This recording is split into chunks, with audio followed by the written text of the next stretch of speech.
Me kahekesi Peebuga, kes on mul assistendiks, saame hakkama, kuna masinad nagu ikka ei ole väga töökindlad.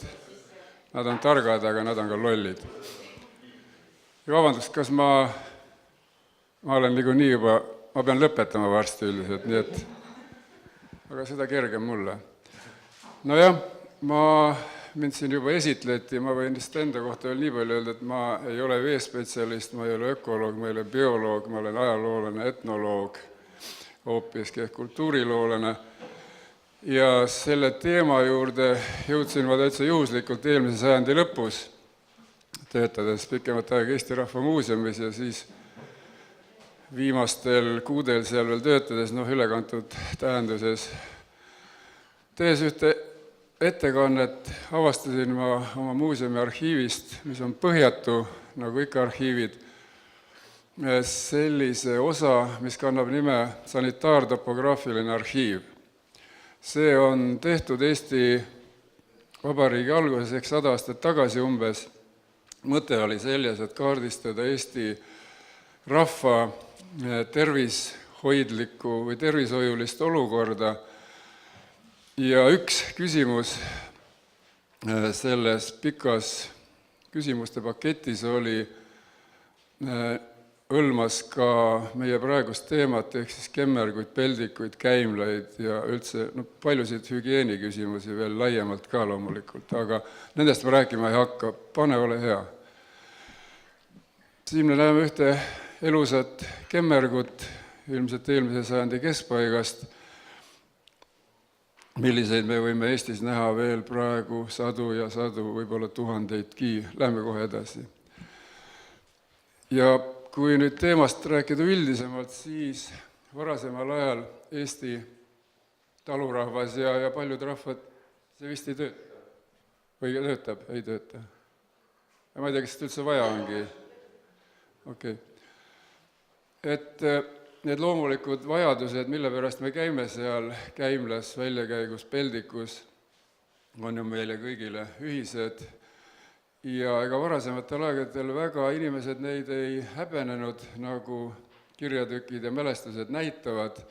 Siingi on paar värvikat kirjeldust toodud, ma neid ette lugeda teile ei jõua, kes jõuab ise lugeda kiiresti, saab siit kena sellise materjali.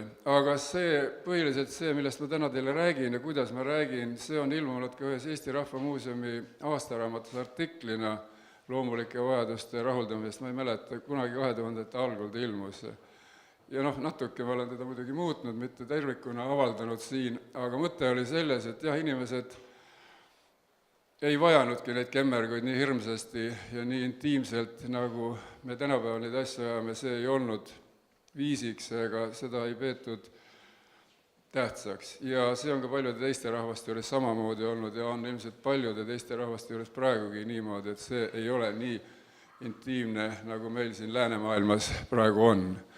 Ja ka tuua siin näiteks linna, siis näiteks Sindigi vabrikutöölistele ehitatud kemmergud olid algselt ilma selliste vaheseinteta, nad ei olnud nii intiimsed, igaühel omaette kabinet. Näiteks ka Rootsis olid kasutusel sellised ühiskemmergud, ma olen isegi neid näinud tänapäeval veel Gotlandi saarel, kus oli paar istet kõrvuti ilma mingite vahedeta ja oli suhelda seal, nagu sellest on kirjutanud kultuuriloolased. Lähme kohe edasi, kibeda kiiresti.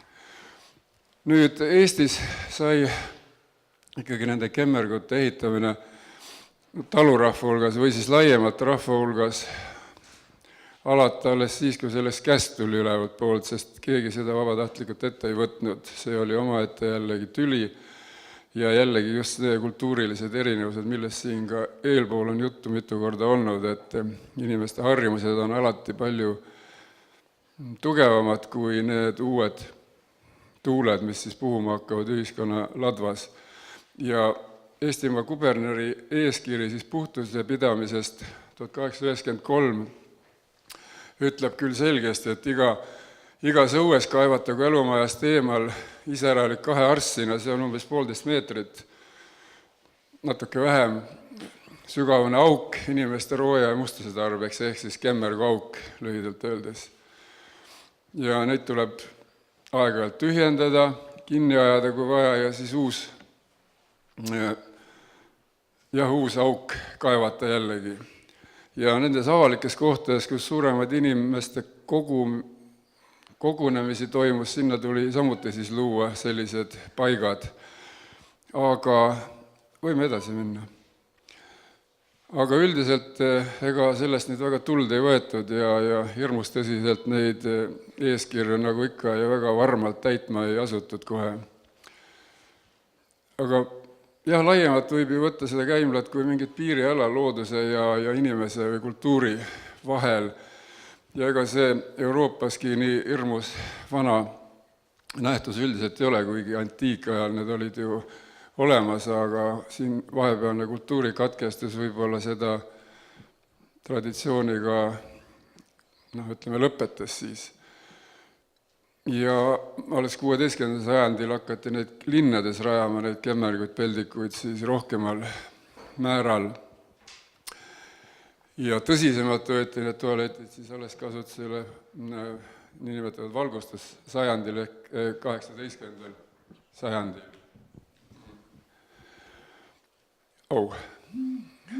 Ega ka nendest, ja kui me räägime jällegi rahvast laiemas mõttes, ehk siis maarahvast, mida ka meie esivanemad ju on olnud sajandeid ja sajandeid, siis ei ole Euroopas selle kohta suurt midagi ka ilmunud või kirjatükke ja uuritud, et kuidas nad oma asju seal ajasid. Aga nii palju on siiski teada, et ilmselt see toimus samamoodi nagu meilgi siin vabas looduses ja üsna hajutatult ja hajuselt. Aga meeste ja naiste kohad siiski eraldati, kus oli tiheasustuse alad, nagu see Euroopas tihtipeale on. Meil siin on, Baltimaades on need peldikud siis mõisade kaudu loomulikult eelkõige levinud ja nagu ikkagi mõisad olid meile eeskujuks, kuigi teisest küljest neisse suhtuti ju ka väga eelarvamuslikud ja meie suhtumine üldse Balti sakslastesse on ju vägagi kahetine, ühelt poolt neid sõimati, põlati, aga teisest küljest ka kõike seda ihati, mis nemad siis olid omaks võtnud ja mida nad harrastasid, millist kultuuri. Sama oli ka kemmergutega. Ja siin on uuritud neid meie vanemaid mõisu ja sealt on ilmseks tulnud see, et Saaremaal ja Läänemaa mõisades oli neid kemmerguid eriti arvukad, miskipärast see, miks neid rohkem seal oli, see ei ole selge. Ja sellised kappkemmergud, mida mõisadesse ehitati, neid ilmusid ka meie taludesse siis 19. sajandi lõpust alates, lase edasi. Siin on üks niisugune näide, mida siis hakati ehitama kõigepealt võib-olla mulgi rikaste, kiiresti rikastunud talumeeste juures, kes väga moodsaid maju ehitasid ja püüdsid ka sakste moodi elama hakata. See konkreetne kemmerg siin on küll põhjarannikult pärit hoopiski, kus oli samuti ju eesrindlikke ja edasipüüdlikke mehi. Aga erinevalt siis mõisnikest nad ei ehitanud oma kappkemmerguid mitte magamistuppa, vaid siiski esikusse, mis on minu arust ka arukam.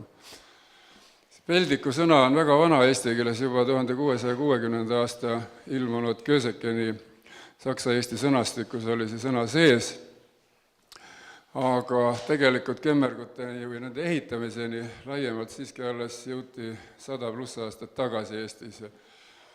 Ja see sanitaartopograafiline aines, millest ma enne siin natuke ütlesin, näitab seda väga kenasti, et see kemmergu peldiku kultuur väga aeglaselt siiski võeti omaks ja püüti läbi ajada nii kaua kui võimalik ilma selleta.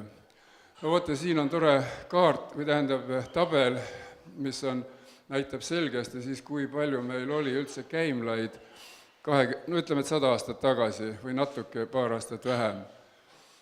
Keskeltläbi oli neid natuke üle pooltes taludes ja kõige vähem näeme siin oli Võrumaal ja kõige rohkem Tartumaal ja Pärnumaal, mille hulka tol ajal käisid ka mitmed mulgikihelkonnad. Ja siis veel eraldi võiks siin välja tuua selle, et osa neist kemmerguist olid väga puudulikud, kas ei olnud katust peal või ei olnud õieti seinu või uksi või ühesõnaga olid ikka väga kehvakesed. Siin me näeme, et neid oli kõige rohkem Saaremaal ja üldse majades sees, ehk siis sisekemmerguid oli ka Saaremaal kõige vähem, samuti ka Võrumaal jällegi, kus üldse oli neid vähe. Aga et miks neid nii erinevalt oli eri paikkondades, ilmselt tuleneb ka sellest, et seal, kus oli tihe asustus või külaline asustus, külade kaupa asuti nagu just Saaremaa, kus oli suhteliselt palju, kuigi ta oli üsna vanapärane üldiselt. Ja nendel aladel, kus oli hõredam või hajaasustus, no näiteks ka Võrumaa oli üks selliseid alasid kahtlemata, ka Järvamaa, siis seal oli rohkem ja loomulikult ka Tartu ümbrus, ilmselt seal oli see Tartu kui sellise valgustusliku hariduskeskuse mõju oli ikkagi suurem, et ikkagi rohkem neid seal oli. Aga jah, et kui vähe on neid olnud hoonetes sees, siin selgesti torkab silma see, kui suur erinevus on muude Eesti alade ja Petserimaa vahel. See tuleneb sellest, et Vene asustusalal ja ka Setu taludes olid need kemmergud tehtud majadesse sisse, kuna seal on niisugused elamukompleksid või hoonete kompleksid, kinnised suletud õued ja see rajati sinna sisse. Selles mõttes on see tohutu suur erinevus, sest meil tol ajal seda traditsiooni ei olnud. Lähme edasi. Ja siin on ridamisi, ma olen toonud ilusaid tsitaate, väljaütlemisi, miks siis ei ehitatud neid kemmerguid. Üks oli see, et üldiselt ei usutud, et neid vaja üldse on, milleks. Kui me oleme seni ilma saanud, saame ka edaspidi hakkama väga hästi. Ja kõik see maksab raha, vaeva ja ega mehed ühtegi niisugust asja hea meelega ette ei võta, kui naised väga peale ei käi. Aga siin puhul ilmselt ei olnud ka naised väga ettevõtlikud selles suhtes. Ja leiti igasuguseid ettekäändeid, et mitte ehitada. Aga mõned on siin lubanud esimesel võimalusel kohe ehitama hakata muidugi nendele tudengitele, kes seal käisid nagu kontrollimas. Lähme edasi. Ja mõnikord need ehitati ka nii kaugele majadest, et neid oli väga ebamugav kasutada ja sellepärast tihti neid väga innukalt ei kasutatud. Ja üks sanitaartopograaf on väga poeetiliselt märkinud, et jalgrada väljakäigu koha juurde õige rohtunud, see on Läänemaalt. Ja selliseid sõnumeid oli rohkemgi veel. Lähme veel edasi. Ja palun. Ma räägin, need on kõik sellest samast arhiivist aastast 1921, 23, 24, umbes nii erinevad. Aga ma ütlen, see artikkel on mul ilmunud, seal on need viited juures, saate kõik täpselt teada. Siin on lihtsalt üks näide sellisest natuke eemale majadest ehitatud üksildasest kemmergust, siis praegu on see tee sinna rohtunud sellepärast, et seal majas on sees juba kemmerg ka olemas, hiljem ehitatud, aga tõepoolest seda märkisid väga paljud, et kemmerg on küll olemas, aga ega teda väga meelsasti ei kasutatud. Ja siia juurde võin veel rääkida selle ühe Tallinna vanaproua mälestused lapsepõlvest, et nende isa oli ehitanud kena moodsa maja kuhugi sinna, ütleme Lillekülla või kuhugi kanti, pole tähtis praegu. Ja ta ütles, neil oli majas sees korralik kemmerg. Nende isa ei astunud sinna isegi mitte sisse, kuigi ta oli ise selle lasknud ehitada. Tema käis aias kükitamas ja oli 2 põhjendust, miks ta ei lähe sinna peldikusse. Esiteks jube hais tema jaoks, tema õrn süda seda ei kannata. Teiseks, aeda on vaja väetada. Lähme edasi. Nii, ja eks siin on ka välja toodud see, et nendes dokumentides, et see, kas seda kemmergut taheti ehitada või ei tahetud või kas seda ehitati, see sõltus sellest, milline oli asustus. Ja tõesti, seal, kus on majas kinni, Summkülades, Saaremaal, Hiiumaal, Läänemaal, ka Harjumaal, seal oli suhteliselt raske ikkagi ilma kemmerguta läbi ajada ja seda tehti rohkem kui nendes metsataludes või sellistes üksildasemates paikades. Läheme aga edasi. Siin on lihtsalt üks tore näide ühest väga lapitud ja veel kord üle lapitud ja veel üle lapitud sellisest kemmergust ilmselt eelmise sajandi algupoolest ühes Metsavahi talus Läti piiri ligidal. Nii, ja nüüd üks otsustav hetk peale selle, et see tsaariaegne kuberneri käsk oli ehitada neid auke, mida ma enne siin teile näitasin, siis teine, võib-olla siiski tulemuslikum oli lühike Saksa okupatsioon 1918. Sakslastel omalase tarmukuse ja rangusega võeti asi käsile, kuna sõja ajal nalja teha ei saa, sest et taudid on ju need, mis niidavad rahvast ja sõdureid samamoodi valimatult nagu kuulidki. Ja et seda vältida, siis anti käsk kõikides taludes ehitada kemmergud, peldikud, väljakäigud. Ja seda mäletavad väga paljud inimesed, et sellest ajast ilmusid nende kodutaludesse või küladesse kemmergud. Nii, aega läks natukene mööda, siis pärast sõda, pärast vabadussõja lõppu juba, kui need tudengid seal käisid ja vaata siis oligi lugeda selliseid ülestähendusi, et teed sinna juurde on rohtunud, kemmerg on jäänud unarusse, seal käiakse väga harva pidulikel juhtudel. See on nüüd ilus näide sellest, mis materjalidest, kuidas moodi neid kemmerguid ehitati. See on Rannaküla kemmerg, nagu siit on lihtne taibata. See on Pakri saarelt, see on siis Rannarootsi alalt puhtalt, aga ka meie rannakülades, Eesti rannakülades ehitati samuti nendest vanadest paadipoolikutest, mis oli väga mugav ja tuli lihtsalt õigest kohast maha lõigata ja kokku panna need pooled. Niimoodi, no lihtsalt näitan, lähme edasi. Ja siin on veel kirjeldusi väga niisuguseid värvikaid, et külad olid väga okei, kõik oli väga puhas korras, Harjumaalt näiteks, aga mida ei olnud, need ei olnud kemmerguid. Või siis, kui nad olid väga algelised, väga kehvakesed, näed, väljakäigu koha seinad raagudest, puudub gaas, potil väljakäigu koht ainult ühest talus puudulik, õlgseinad, gaas puudub, väljakäigu koha seinad roogudest, õredad, puudub gaas, uks puudulik. Kus väljakäigu kohtasid pole, see on 60% taludes, seal käidakse puupinu, ehk siis puurida taha, aida, lauda, rehealuse nurga taha, põõsastesse, rohtaeda, põllule. Talval seatakse mitmes kohas haokood püsti lume sisse väljas käimise kohale varjuks. Ja et ikkagi sulgivesi visatakse sagedasti ukse ette, samuti kustakse öösiti ukse ette Pärnumaalt.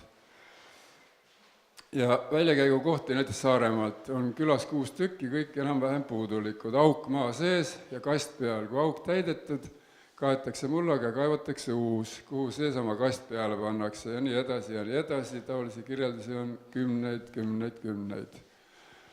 Ja Võrumaal nägid sanitaartopograafid ka püstkojakujulist kemmergut, mis ei ole väga haruldane, neid oli ka mujal ehitati. See oli tegelikult väga lihtne ja väga ürgne ehitus.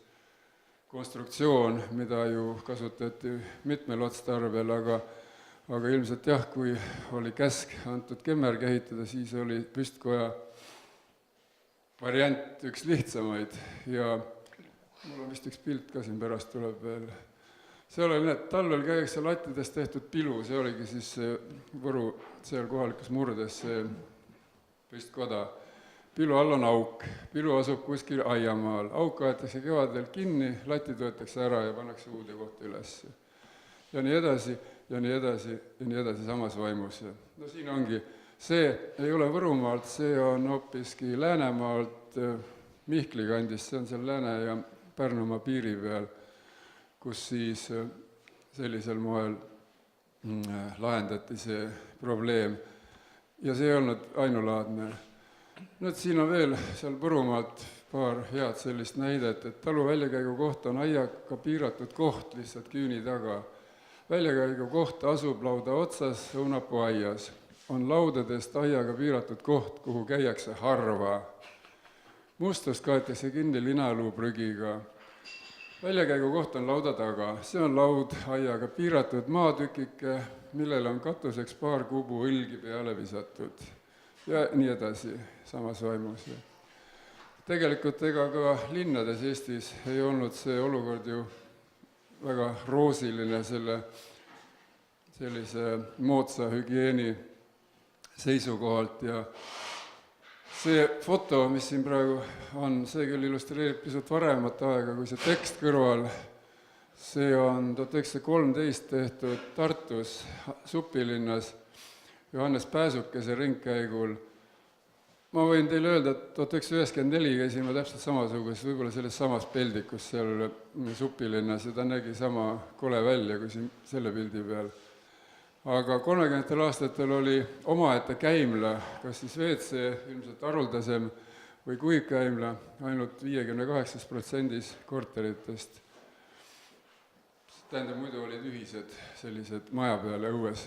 Ja 30. aastatel muidugi see arv kasvas kiiresti, kuna siis ka see heakord ja kogu selline olmekultuur arenes jõudsasti. No nüüd siia toon lisaks niisugasi näiteid siit ja sealt üle Eesti nendest kemmergutest. Enamasti nad ehitatigi kas lauda nurga taha, ma mäletan oma lapsepõlve kodustki Raikkülast, Harjumaalt, Rapla ligidalt, et meilgi oli ta kuskil lauda nurga taga. Hiljem muidugi ema käsul ja korraldusel toodi ta juba sisse majja ja siin tahan rõhutada ka seda, et neid ei tehtud alati ainult ei raagudest, õlgedest ega roost, vaid ka paekivist, mis on Eesti rahvuskivi, nagu me teame, ja paerikastel aladel, nagu see siin Valkla külas, seal ma avastasin ridamisi selliseid korralikke, väga kapitaalseid kemmerguid, mis on ehitatud ka lauda külge paest 30. aasta alguses, kus seal Peipsi-Vene meistrid olid käinud müürsepatööd tegemas ja ilmselt siis innustatuna ühest peremehest seal pool küla oli ehitanud samasugused, lastud ehitada. Ja neid ehitati nii, ütleme, hoone külge, ühte külge pidi kui ka täitsa eraldi, nagu me siin näeme sellist päris nunnut näidet Hiiumaalt. Siin on tore naabruskond sellise kuusekese ja kemmergu näol, väga ilus duett. See on ka Läänemaalt pärit ja siin see on lihtsalt ka veel üks selline, enamasti nad olidki ju suhteliselt lihtsad püstkülikud pultkatusega, see tähendab sellise lihtsa kaldkatusega, millel oli siis aknaavasid kas rohkem või vähem. See siin on väga hästi valgustatud, nagu me näeme, 2 aknaga lausa. Ja vaatame edasi. Nüüd on veel huvitavaid variante. See on põnev selle poolest, et see on tehtud seina sisse, paekivi seina sisse, rehe alla. Väga nutikas lahendus, see on Kareda külast Järvamaalt, et ei pea õue minema, aga see tühjenduspool on siis ilusasti tehtud väljaspoole seina, nagu me siin näeme parempoolselt pildilt. Ja sealt sai ilusasti rehe alt siis sisse käia, et ei pea õue minema talvel, nii et ta oli väga, väga taibukalt ja lihtsalt lahendatud. Siin on teine näide siis ühest rehetoa ahju taha ehitatud kemmergust, kus tavaliselt olid sellised panipaigad algselt aganikud või hiljem tehti ka tube sinna, niisugesi väikesi soojemaid tubasid, aga siin on ta kasutatud kemmerguna ära. Ja no lihtsalt teine on ühest talu Häärberist juba seal sellises nagu trepi aluses osas Mulgimaalt ka hästi lihtsad.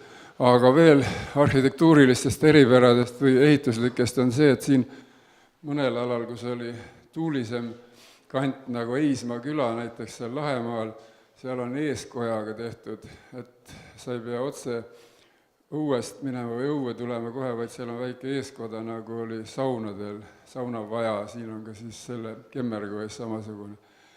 Erandlikud olid ka 2 sellise kambriga kemmergud, see on Muhumaalt ja ma enam hästi ei mäletagi, mulle küll räägiti seda tükk aega, mõned head aastad tagasi, kui ma käisin sealt, miks neid 2 oli.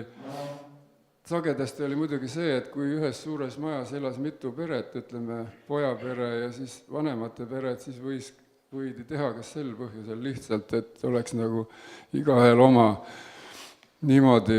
Lase järgmine. Vot siin on ka kaheosaline. Siin oli asi kindel. See on vene vanausuliste külast Kolkjalt. Vanausulised osa neist olid väga ranged. Neil vähe sellest, et nad ei tohtinud abielluda võõrastega teisest usust, teise usulisega. Nad ei tohtinud ka samadest nõudest süüa, nad ei tohtinud isegi sama ukselinki puudutada, neil olid eraldi ukselingid võõraste jaoks oma majas. Ja siin oli ka kemmerg tehtud siis võõrusulistele eraldi teine kabiin. See on kinnine uks praegu. Vot nii. Nüüd tänapäeval ju me näeme igasuguseid huvitavaid lahendusi, kuidas neid kemmerguid on ehitatud. Enamasti me näeme neid sellistes suvetaludes, mitte tõsistes elutaludes. Seal on aega vigurdada nendel meestel ja inimestel, kes seal puhkamas käivad, ja on väga huvitavaid näiteid, nagu seegi siin Muhumaalt. Ja väga põnev lahendus jälle. Siin on ühe arhitekti proua poegade kingitus oma emale Viljandi lähedalt. See on muide Mark Soosaare kodutalu, kus ta õde elab.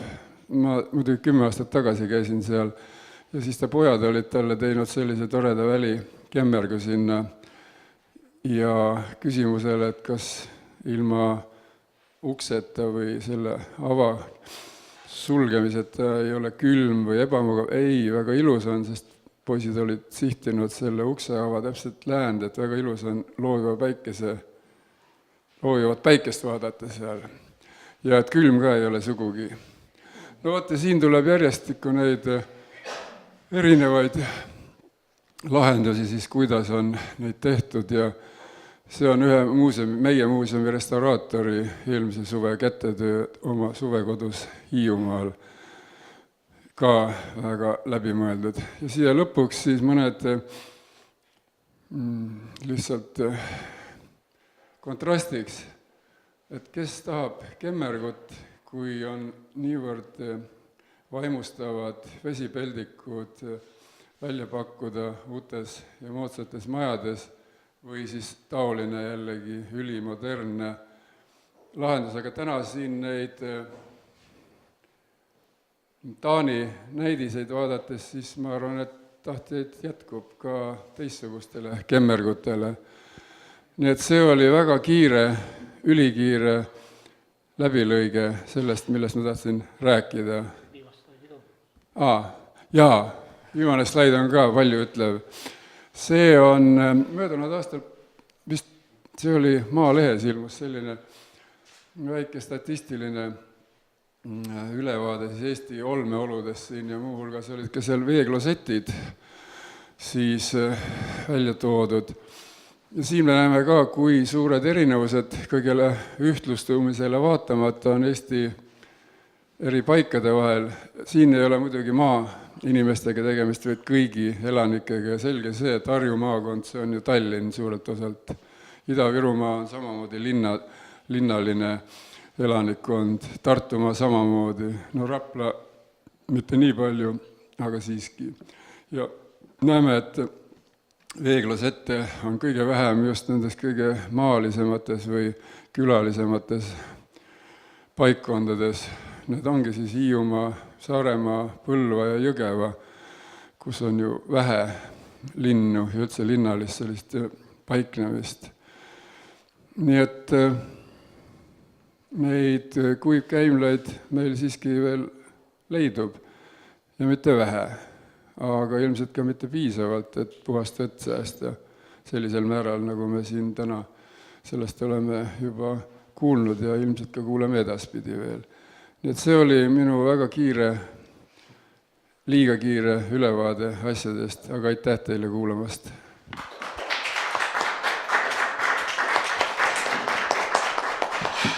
Kui tahate küsida, siis ma olen avatud. Kuna meil juhtus nüüd niimoodi, et Taani esitekandjatega läks natukene rohkem aega, siis loomulikult me saame näpistada söögiarvelt juurde. Aga ja kindlasti on äkki tekkinud küsimusi. Kes julgeb küsida? Ei, karta ei ole midagi. Ma olen üsna rahumeelne.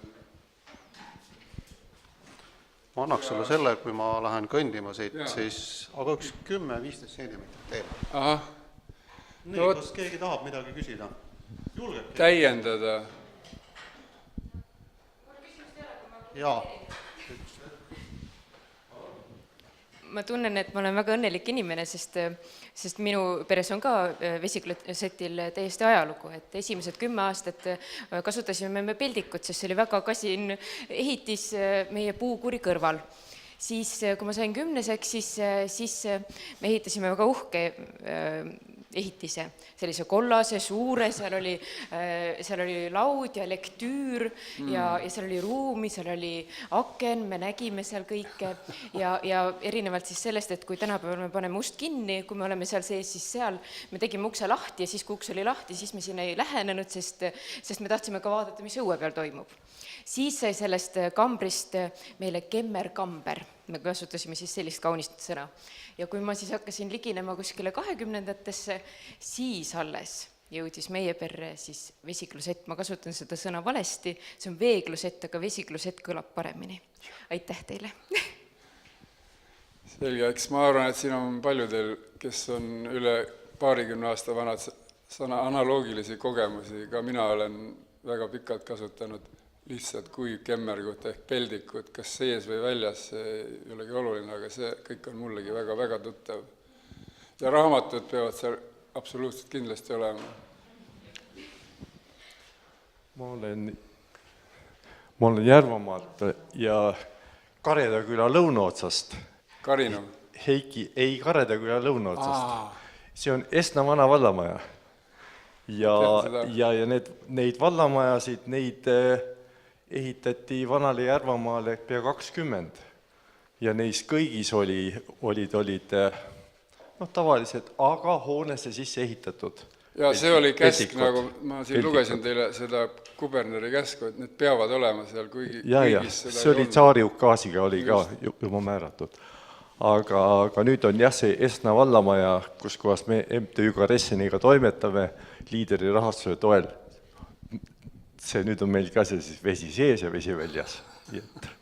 Aeg.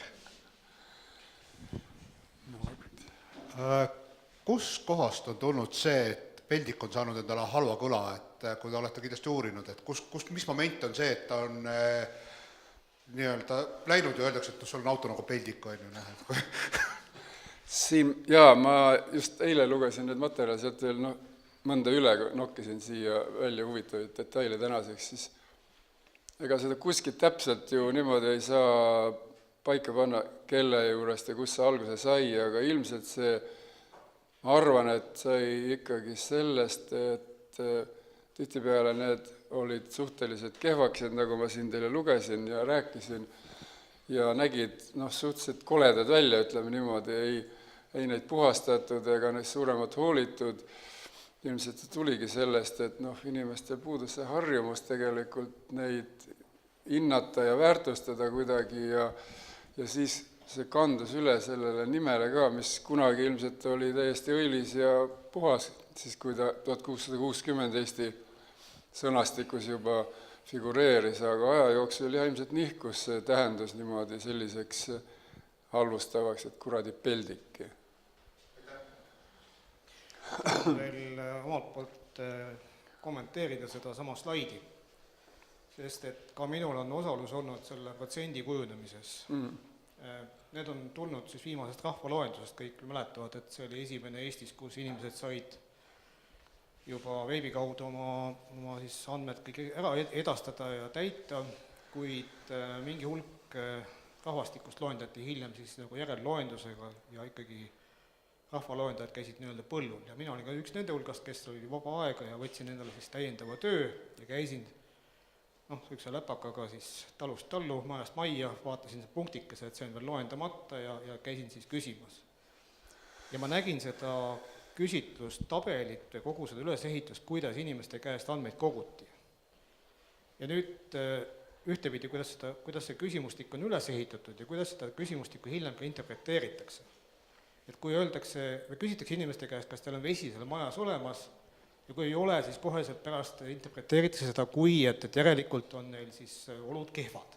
Pesta ei saa, kõik on halvasti, kõik on maha jäänud, just. Või siis teine, natuke ei puutu asjasse, aga näiteks, et kui inimeste käest küsiti seda, et kas te olete usklik, inimesed ütlesid, et ei ole usklik. Seal oli valida nagu luteri usk, õige usk ja katoliiki usk. Õige jah, et kas oled usklik, ei ole usklik, siis oli järgmisena, et oli 3 varianti, kui need 3 ei olnud, siis oli muu. Kui peale seda, siis tuli alles 32 erinevad usundid, muulgas ka siis maausk ja taarausk ja kristnaidid ja mis kõik veel. Et siis oli see koht, kui ma sain inimeste käest, mina füüsiliselt sain inimeste käest küsida, et kas te jaanipäeva tähistad? Kas te tähistad mingisuguseidki, mingid rituaale, mida meie rahvas siiamaani veel kannab? Traditsioonilisi, et jaanipäeva usk näiteks, et jaanipäeva pidamine.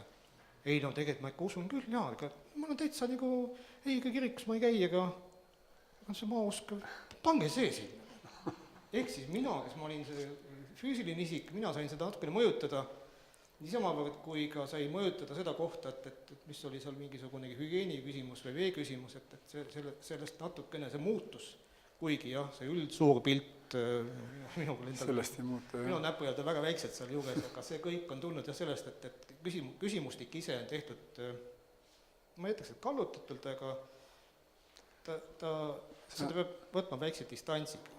Loomulikult, ma ütlen, et Peep on siis nagu kaasaegne see sanitaartopograaf, eks nemad olid samasugused põhimõtteliselt ja ega seegi kõik ei ole nii üheselt ilmselt interpreteeritav, et nagu ma siin teile ette praegu kandsin seal, ilmselt see tegelikkus oli palju kirjum ja huvitavam kui siit nendest numbritest, mis minagi esitasin siin välja tuleb, et nende kemmergute kohta, sest üldiselt, kes seda tegid, olid ju tudengid, nemad olid moodsad inimesed, nemad olid maalt linna läinud, tahtsid ollagi eriti korralikud eurooplased suure algustähega ja loomulikult see maakultuur, millest nad ise pärit olid, oli nende jaoks midagi suhteliselt põlastusväärset juba, et ega ikkagi siis, kui rehaorrega vastu pead ei saa või vastu nägemist, kui peale astud, ega ei tahtnud seda väga enam omaks pidada ja ma arvan, et siin on ka suur osa selles, et need olud olid võib-olla mitte päriselt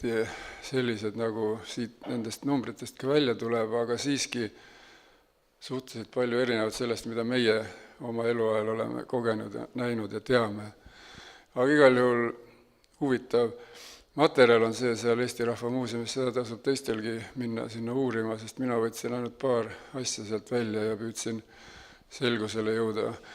Aga see on põnev, üks selline ikkagi väga ulatuslik, nad käisid läbi 10 000 talusid, mitte lihtsalt niimoodi, et seal tehakse 1000 valim, nagu tänapäeval on sotsioloogilised küsitlused tihtipeale.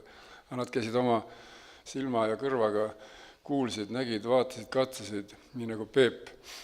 Aga ta oli üksik, aga seal käis ju kümneid tudengeid, mitmeid suvesid eri paikkondades üle Eesti, nii et see on selles mõttes jälle usaldusväärne. Kommentaarid on väga põnevad seal juures. Kuigi subjektiivsed, aga seda tulebki võtta alati sellise kriitilise pilguga ka omakorda. See üldiselt selle uurimuse kohta, mis siis tehti 100 aastat tagasi ja mis ikkagi palju ütleb meie kultuurilise mineviku kohta. Vaat, ega ma rohkem selle kohta ei tahagi öelda, kui teegi tahab veel midagi küsida, kommenteerida.